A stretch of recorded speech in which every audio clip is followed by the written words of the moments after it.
प्रिय विद्यार्थियों, आइए एक बार पुनः आपका हमारी क्लास में स्वागत है।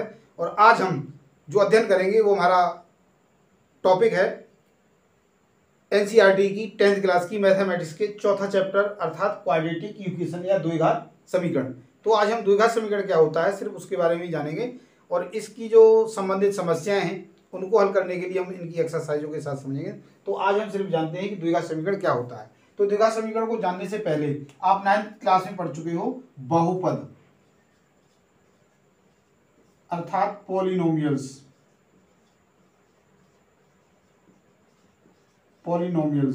तो बहुपद क्या होता है? जैसे x है, इसको हम कहेंगे एक पदी या मोनोमियल्स। 2x + 3 है, इसमें दो पद हैं इसलिए हम इसको क्या कहेंगे? द्विपदी या बाइनोमियल्स। ऐसे ही 3x + 4 y + 3 इसको हम ट्राइनोमियल्स कहेंगे। ऐसे ही अन्य और पद होंगे उनको हम, जैसे ये मोनोमियल्स है, बाइनोमियल्स है, ट्राइनोमियल्स है। आगे हम अन्य पदों को देखेंगे। अब हम ये देखते हैं कि कोई भी पद बाइनोमियल की सीरीज में आता है या बहुपद की सीरीज में आता है या नहीं आता है। जैसे मान लीजिए हमारे पास इस तरीके से कोई संख्या मिल जाती है √x + 3x + √y + 4x। तो ये क्या है? बहुपद नहीं कहलाएंगे। क्यों? क्योंकि जो बहुपद होता है उसकी एक कंडीशन है कि कोई भी बहुपद है उसमें जितने भी वेरिएबल्स होंगे उन वेरिएबल्स की जो घातांक है वह एक पूर्णांक होनी चाहिए। यहाँ पर इसकी पावर क्या होगी? 1/2, x की पावर 1/2 + 3x + y का घातांक 1/2 + 3x। तो यहाँ पर ये जो घातांक है वो क्या है? पूर्णांक नहीं है। अर्थात ये पूर्णांक न होने की वजह से यह घातांक की जो बहुपद है उसकी श्रेणी में नहीं आएगी। तो जहां कहीं हमें इस प्रकार का टर्म्स मिल जाता है उसको हम बहुपद नहीं कहते। 9th क्लास में आप पढ़ भी चुके हो। तो बहुपद क्या है उसको हम जान लिया। अब हम इन्हीं बहुपदों को, किसी भी बहुपद को यदि हम 2x + 3 = 0 या 3x + 4y = 3 इस तरीके से बराबर के या इक्वल टू साइन के साथ जब हम बहुपद को लिखते हैं तो वही हमारा बहुपद किस में बदल जाता है? समीकरण में बदल जाता है। फिर हम उसको क्या कहने लगते हैं? समीकरण। तो ऐसे ही अब हम देखते हैं कि सबसे पहले क्वाड्रेटिक इक्वेशन को जानने से पहले हम देखेंगे क्वाड्रेटिक पॉलिनोमियल्स क्या होता है। क्वाड्रेटिक इक्वेशन से जानने से पहले क्वाड्रेटिक पॉलिनोमियल्स। तो क्वाड्रेटिक पॉलिनोमियल्स, क्वाड्रेटिक का मतलब है कि जब कोई भी पॉलिनोमियल्स जिसके वेरिएबल्स है, जो चर है, उसकी घातांक यदि सबसे बड़ी जो घातांक है वह है =2 हो या 2 की घात लगी हो, उसको हम क्वाड्रेटिक पॉलिनोमियल्स कहेंगे। जैसे x² + 3x + 4 ये क्या हो गया? क्वाड्रेटिक पॉलिनोमियल्स है। या 4x² + 4x + 3 ये भी क्या है? क्वाड्रेटिक पॉलिनोमियल्स है। और यदि इन्हीं पॉलिनोमियल्स को हम 0 या और भी कोई अंक भी हो सकता है के साथ लिखते हैं तो वही पॉलिनोमियल पीछे बताया था अभी हमने कि वह समीकरण की श्रेणी में बदल जाता है। अर्थात अब हम इनको क्या कहेंगे? पॉलिनोमियल ना कह के क्वाड्रेटिक इक्वेशंस।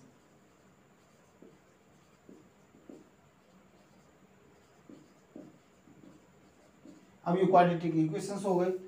अब क्वाड्रेटिक इक्वेशंस को सॉल्व करने की हमारे पास 3 विधियां हैं। सबसे पहले फर्स्ट विधि है, सबसे पहले हम ये जान लेते हैं कि कोई भी क्वाड्रेटिक इक्वेशंस है उसके जीरोज होंगे।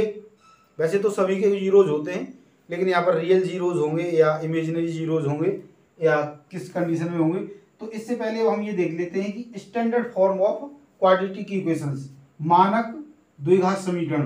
तो इसके लिए हम लिखते हैं ax² + bx + c = 0। ये standard form of quadratic equation है। तो अब यहाँ पर हमें कोई भी किसी भी द्विघात समीकरण में जो जीरोज हैं या उसके मूल हैं या उसके सॉल्यूशंस हैं वह रियल हैं, इमेजिनरी हैं, इक्वल हैं या डिस्ट्रिक्ट हैं। तो हम उनको जानने के लिए सबसे पहले हम d की वैल्यू निकालते हैं जो होती है b² - 4ac, जिसको हम डिस्क्रिमिनेंट या विविधकर बोलते हैं। या विविधकर की वैल्यू b² - 4ac अर्थात d की वैल्यू यदि 0 है उस समय क्या होंगे? इसके जो जीरोज हैं या हम इसको मूल कहेंगे, मूल वास्तविक और बराबर होंगे। यानी यदि मूल 1 आया है तो दूसरा भी 1 ही होगा।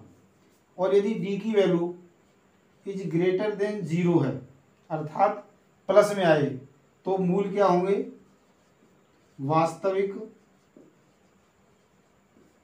एवं अलग अलग होंगे। यानी roots are real and distinct. और यदि d की वैल्यू यानी बी स्क्वायर माइनस 4 डिस्क्रिमिनेंट की वैल्यू 0 से छोटी आ जाए तो मूल काल्पनिक होंगे, इमेजिनरी। इनको हम काल्पनिक या इमेजिनरी मूल्स कहेंगे। अब कई बार ऐसा पूछा जाता है कि निम्नलिखित समीकरणों में से, द्विघात समीकरणों से, पहले तो जांच करो कि इनमें मूल है कि नहीं। मूल हैं तो सभी में, लेकिन उसको आप ये समझिए कि है कि नहीं, तो इसका मतलब हो गया उसमें यदि एग्जिस्ट नहीं कर रहे या एग्जिस्ट कर रहे हैं, तो यदि ये वाली कंडीशन फॉलो करती है दोनों, तो वह एग्जिस्ट कर रहे हैं, अर्थात उसमें वास्तविक मूल है, इमेजिनरी नहीं है। या फिर हम इसको डायरेक्टली ऐसे भी लिख सकते हैं, D is greater than and equal to 0, तो एग्जिस्ट करेंगे, अथवा यदि ऐसी कंडीशन नहीं है तो फिर वो एग्जिस्ट नहीं करेंगे। तो हम ऐसी स्थिति में फिर उनको निकालते हैं। तो उन मूलों को निकालने की हमारी जो क्रिया विधि है, उस क्रिया विधि के लिए हमारा जो फर्स्ट तरीका है वह है गुणनखंड विधि। गुणनखंड विधि या फैक्टर मेथड या फैक्टोराइजेशन मेथड। तो a x square plus b x plus c बराबर 0।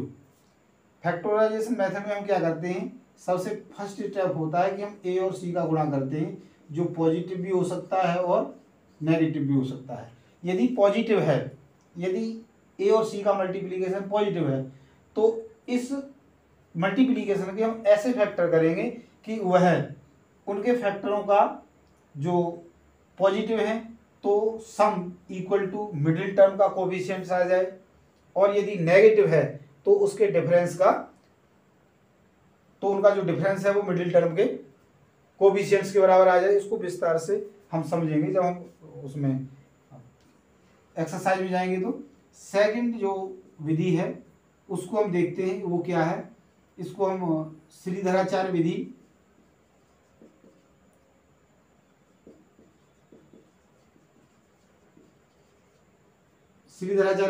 बोलते हैं, या इसको हम द्विघात सूत्र भी को बोलते हैं।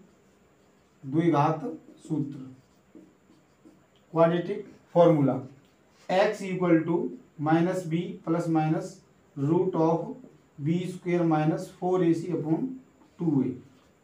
यहाँ पर हम सीधी वैल्यू रख देते हैं और इसकी वैल्यू निकालकर इसके जो मूल से उनको निकाल लेते हैं। थर्ड है पूर्ण वर्ग विधि, पूर्ण वर्ग विधि या कंप्लीट स्क्वेयरिंग मेथड। तो इन तीनों विधियों को हम जानेंगे जब हम आपकी अगले वीडियो, जब मैं आपको एक्सरसाइज कराऊंगा तो आपको इसके बारे में बताऊंगा। तो आशा करता हूँ आपने कॉन्सेप्ट ऑफ क्वाड्रेटिक इक्वेशन आप समझ लिया होगा, और यदि आपने हमारे चैनल को सब्सक्राइब नहीं किया तो सब्सक्राइब जरूर करें, ताकि आपके पास जब भी हम वीडियो अपलोड करेंगे तो आपके पास नोटिफिकेशन पहुंच जाए, जिसके लिए आपको हमारा जो बेल आइकन है वो भी प्रेस करना होगा। तो आज के लिए इतना ही, धन्यवाद। अगले वीडियो में फिर मिलते हैं।